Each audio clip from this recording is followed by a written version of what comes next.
3000 ছিল বলতে পারবো না। যে কাণ্ড ঘটেছে গত রাত্রে আরজি করের এমার্জেন্সি সহ ওখানকার পেশেন্টদের সাথে বা ওখানকার যারা ডাক্তাররা যেখানে প্রোটেস্ট করছিল সেগুলোকে যেভাবে ভাঙচুর চালানো হয়েছে দুর্বৃত্তদের দ্বারাই ধিক্কার নিন্দা জানাচ্ছি। কে করেছে না করেছে এটা কেউ বলছে তৃণমূল করেছে, কেউ বলছে বিরোধীরা করেছে। আমার কাছে একটাই কথা, পুলিশ কি ফেলিওর? পুলিশ কি করছিল? অত বড় ঘটনা ঘটে গেল, যদি গুলি চালাতো কিছু হয়ে যেত তাহলে কি হতো? দায়িত্ব কে নিত? আজকে পুলিশ মন্ত্রী সম্পূর্ণরূপে ব্যর্থ। এর দায়িত্ব সরকারকে নিতে হবে। যেরকমভাবে দুর্বৃত্তদের এইরকম অত্যাচার চলছে, যেরকম গত রাত্রে যে ঘটনা ঘটিয়েছে, শিহরিত হচ্ছি। ভিডিও আমরা দেখার পরে শিহরিত হচ্ছি। পুলিশের ভূমিকা নিয়ে প্রশ্ন থেকে যাচ্ছে। কারণ গত রাত্রে মানুষের একটা, বিশেষ করে মহিলাদের একটা জমায়েতে গিয়েছিল, সেটা সবাই জানে। সেক্ষেত্রে পুলিশ প্রশাসন কতটা ডিপ্লয়মেন্ট করা দরকার, পুলিশ মন্ত্রী ব্যর্থ। মুখ্যমন্ত্রী ইতিমধ্যেই বলছে যে বাংলাদেশে একটি ঘটনা ঘটে গেছে, সেইটাকে সামনে রেখে আমাকে ওই রাজ্য থেকে ক্ষমতাচ্যুত করতে চাচ্ছে বিরোধীরা। কি বলবেন? দেখুন, মুখ্যমন্ত্রী অনেক কিছু স্বপ্ন দেখেন, অনেক কিছু বলেন, কথার সাথে কার্যের কিছুই না, আর ওনার মতো বলে যান। আমরা গণতান্ত্রিক প্রক্রিয়া একটা সরকার নির্বাচিত হয়েছে, তাকে কোনোভাবেই আমরা ক্ষমতাচ্যুত করার পক্ষে নয়। কিন্তু অন্যায় যদি একের পর এক করে যাবে, তার পদত্যাগ চাইলে তাই ভয় পেয়ে যাচ্ছেন কেন? উনি ব্যর্থ হচ্ছেন রাজ্যকে সামাল দিতে, পদত্যাগ উনি করুক না। আর এই দিনের অন্যায়গুলো করবেন আর ওনার কথা বললি উনি সেন্টিমেন্টাল খেলবে, এটা তো হয় না, মেনে নেওয়া যায় না। রাজ্যে যে অপ্রীতিকর ঘটনা ঘটছে, আমরা বলছি না যে মুখ্যমন্ত্রী বা তৃণমূলের কেউ করাচ্ছে, কিন্তু কিছু ঘটলেই অন্য অন্য রাজ্যে চলে যায় পরিক্রমা করতে এই শাসক দলের নেতা এবং যারা মুখপাত্র নামক রয়েছে তারা। কি বলবেন? কেরলে ভয়াবহ ভূমিধস হয়েছে, সেখানে গিয়েছে, অবশ্যই যাওয়া দরকার। মণিপুরে যেতে চেয়েছিল, সেখানে যেয়ে পৌঁছাতে পারিনি হয়তো। ঠিক ভিন্ন রাজ্যে যায়। আমাদের রাজ্যে যেগুলো হয়, আবু সিদ্দিক হালদারকে খুন করলো পুলিশ কাস্টাডিতে, মানে পুলিশের মারা গিয়েছে, এটা তার পরিবারের অভিযোগ। শিকারি মোড়া এই ধরনের বাড়িতে তো যেতে দেখিনি। বা প্রথমেই ওই আপনার আরজি করে আমার বোনের সাথে যার সাথে অন্যায় হয়েছে তার বাড়িতে তো যেতে দেখলাম না, পরে সামাল দেওয়ার জন্য যাচ্ছে। আরজিকর কাণ্ডে সিবিআই তদন্তে মুখ্যমন্ত্রী নির্দেশ দিচ্ছেন, কিন্তু এদিকে আনিসকার এবং অন্যান্য ক্ষেত্রে কেন? ততক্ষণ হয়তো সেন্ট্রালের সাথে সেই অর্থে বিজেপি সরকারের সাথে সম্পর্ক তৈরি হয়নি, এখন ভালো সম্পর্ক হয়ে গেছে। তবে একটা কথা বলবো, আমরা চাই জুডিশিয়াল ইনকোয়ারি। যদিও হাইকোর্টের মনিটরিংয়ে হবে শুনছি, তাহলে সিবিআইয়ের সাকসেস রেট নিয়ে অনেক প্রশ্ন আছে। 5ই জুলাই মেদিনীপুরে একটা ছেলেকে জেলে পিটিয়ে মারা হয়েছে অভিযোগ জেলার বিরুদ্ধে। তার মাও কলকাতা হাইকোর্টে এসে কান্নাকাটি করছে। কি বলবেন? এই ধরনের ঘটনা প্রায় ঘটে যাচ্ছে। রাজ্য পুলিশ এর একটা অংশ এই কাজে নিয়োজিত আছে। গত বছরে বারাইপুর পুলিশ ডিস্ট্রিক্টের আন্ডারে 4 জনকে পিটিয়ে মারার অভিযোগ আছে। 2 জন পুলিশ কাস্টাডিতে, 2 জন জেল কাস্টাডিতে। কিন্তু দুঃখের বিষয়, যারা এই কাজে যুক্ত, সিআইডির হাতে মমতা ব্যানার্জি এটা তুলে দিয়েছিল দায়িত্বটা, এখন কোনো করতে মানুষের নিরাপত্তা দেওয়ার দায়িত্ব পুলিশের। সেই পুলিশ যদি এরকমই বর্বরোচিত আচরণ করে তাহলে মানুষ যাবে কোথায়? সেটাই ধিক্কার জানাচ্ছি। পুলিশের যে অংশটা এই ধরনের অন্যায় করছে তাদেরকে ধিক্কার জানাচ্ছি। যে অংশ মানুষের নিরাপত্তায় নিয়োজিত আছে আজকের এই স্বাধীনতা দিবসে তাদেরকে স্যালুট জানাচ্ছি। শেষ প্রশ্ন করবো আপনাকে, যে ধোলা থানায় আবু সিদ্দিকের যে মার্ডার করেছে, থানাতে পিটিয়ে মেরেছে, তার ফ্যামিলি অভিযোগ করছে, সেই থানার বড়বাবু ওসি এখনো বহাল রয়েছে। কি বলবেন? সেটাই তো প্রশ্ন হচ্ছে, মমতা ব্যানার্জি অ্যাকচুয়াল চাইছেটা কি? উনি কি ওইটা কি পশ্চিমবাংলাকেও বাংলাদেশের মতো গণঅভ্যুত্থান হোক এটা চাইছেন?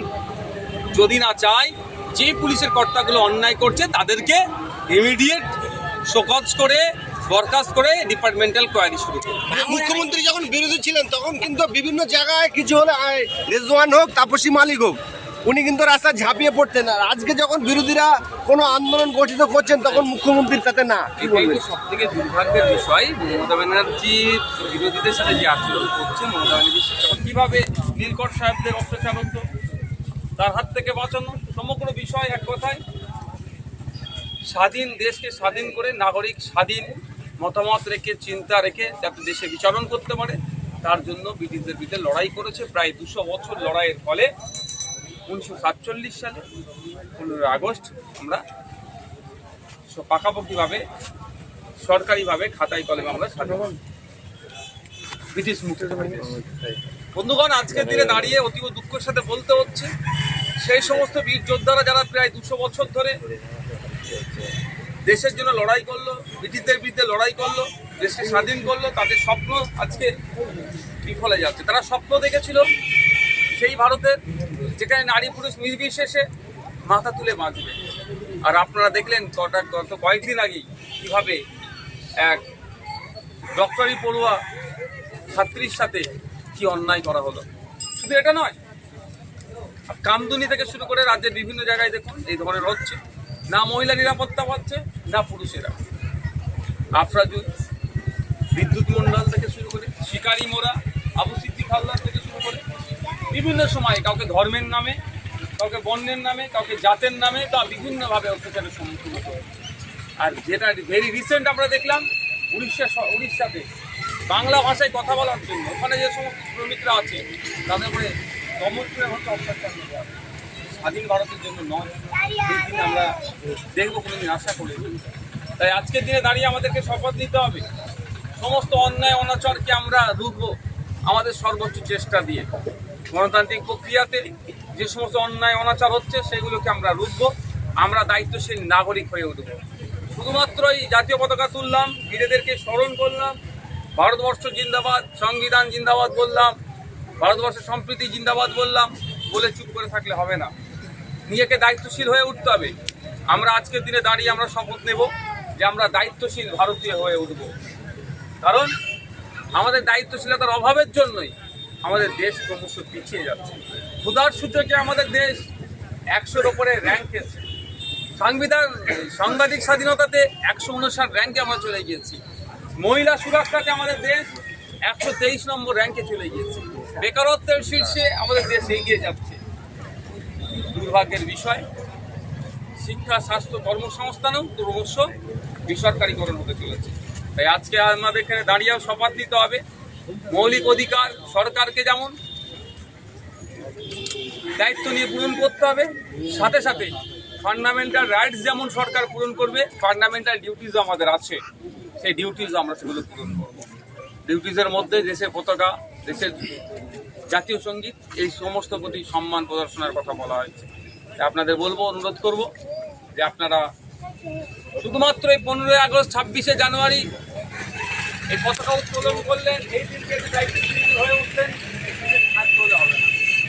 বছরে আর বাকি দিনগুলোতেও 363 দিন যে বছর থাকছে, সেই দিনগুলোতেও আমাদেরকে এই ধরনের দায়িত্বশীল হয়ে উঠতে হবে। আমরা দায়িত্বশীল ভারতীয়, দায়িত্বশীল নাগরিক আমাদের পরিচয় দিতে হবে। তাহলেই আমাদের বীর যোদ্ধাদের আত্মবলিদান, আত্মত্যাগকে আমরা সম্মান জানাতে পারবো, যথাযথ আমরা মূল্যায়ন করতে পারবো। অন্যথায় ওই শুধুই নাম কাগজে মুখে নিয়ে হবে আমাদের নেতাজি সুভাষচন্দ্র বোসের নাম, গান্ধীজির নাম, মৌলানা আবুল কালাম আজাদের নাম, যে সমস্ত স্বাধীনতা সংগ্রামী ছিলেন, বিনয় বাদল দীনেশ থেকে শুরু করে, মাস্টারদা সূর্য সেন থেকে, ক্ষুদিরাম বসু থেকে শুরু করে, ভগৎ সিং থেকে আপনার আশফাকুল্লাহ খান থেকে শুরু করে যারা আছেন, তাদের নাম শুধুমাত্র মুখে নিয়ে হবে। আমরা চাই তাদেরকে যেমন স্মরণ করব, সাথে সাথে তারা যে লক্ষ্য উদ্দেশ্য নিয়ে ব্রিটিশ মুক্ত ভারত আমাদেরকে উপহার দিয়েছে, আমাদের সংবিধান উপহার দিয়েছে, সেটাকে যেন আমরা এগিয়ে নিয়ে যেতে পারি, সেই দায়িত্ব আমাদেরকে তুলে নিতে হবে। আসুন আমরা এখন পতাকা উত্তোলন করব।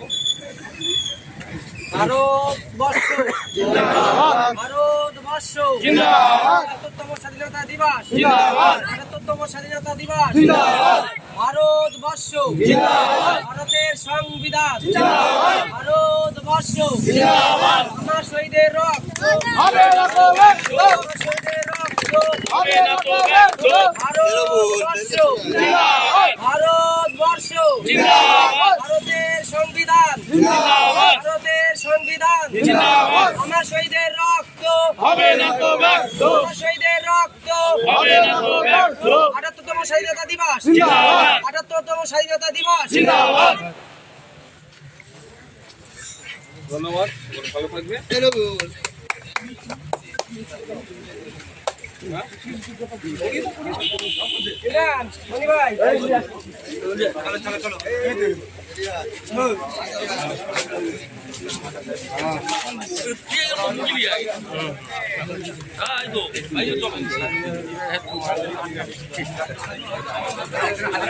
সবাই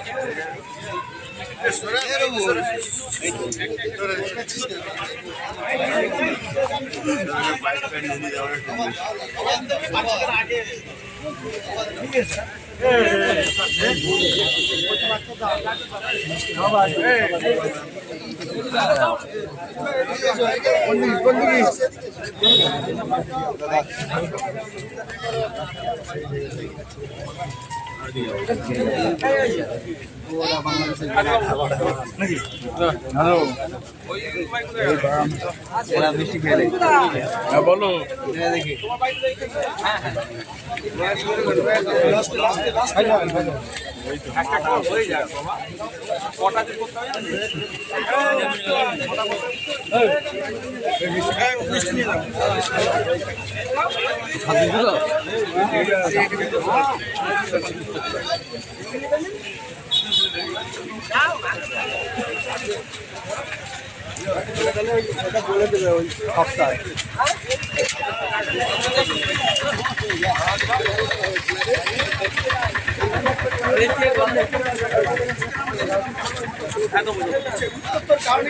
এবারে কি আবারও বাধা দিতে চলেছেন তৃণমূল কংগ্রেসের কিছু কিছু নেতারা?